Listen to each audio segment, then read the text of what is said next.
সমর্থকদের কাছে ক্ষমা চাইলেন শান্ত। সুপার 8-এ টানা 2 ম্যাচে বাজেভাবে হারের পরও সেমিফাইনালের ভালো সুযোগ ছিল বাংলাদেশের সামনে। নানা নাটকীয়তা সমীকরণের ম্যাচে আফগানিস্তানের বিপক্ষে হারের মধ্য দিয়ে শেষ হলো বাংলাদেশ দলের টি-20 বিশ্বকাপ যাত্রা। সমীকরণ মিলিয়ে শেষ 4 নিশ্চিত লক্ষ্যে শুরুতে আশা দেখিয়েছিলেন টাইগার বোলাররা। 115 রানে রশিদ খানদের আটকে রাখে বাংলাদেশ।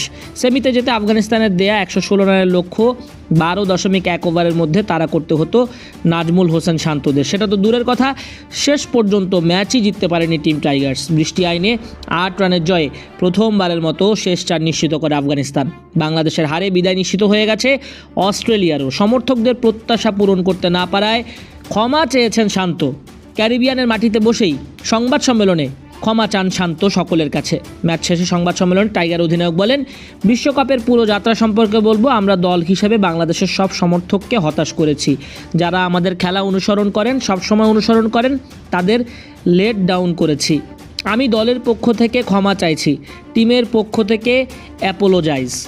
বিশ্বকাপের এবারের আসরে ব্যাট হাতে রং ছড়াতে পারেননি ব্যাটাররা। সামনে ভালো করার কথা জানিয়ে তিনি বলেন, আমরা ব্যাটিং গ্রুপ হিসাবে দেশের মানুষকে ভালো কিছু দিতে পারিনি, এটার জন্য আমরা সরি, উই ফিল সরি। সামনের দিকে আমাদের এটাই চেষ্টা থাকবে কিভাবে এখান থেকে বের হয়ে আসতে পারি। বিশ্বকাপের ভালো দিক নিয়ে শান্ত বলেন, ইতিবাচক দিক অবশ্যই বোলাররা খুবই ভালো বোলিং করেছে। রিশাদ এরকম একটা টুর্নামেন্টে এসে সবগুলো ম্যাচে ভালো বোলিং করেছে। বেশ কিছু ইতিবাচক দিকও ছিল, তবে ব্যাটিং দিক থেকে আমরা সমর্থকদের হতাশ করেছি। দেশের মানুষকে আমরা বলতে গেলে কষ্ট দিয়েছি, তবে এটাও আমি বলতে চাই চেষ্টার কমতি ছিল না। শতভাগ দিয়ে সবাই চেষ্টা করেছি, সবাই নিজের কাজে সৎ ছিল, তবে আমরা দিন শেষে পারিনি। তাই এটার জন্য দলের পক্ষ থেকে সরি। আফগানদের কাছে হার প্রসঙ্গে শান্তর কণ্ঠে বিমর্ষের সুর। এই হার অনেক হতাশার এবং কষ্টেরও।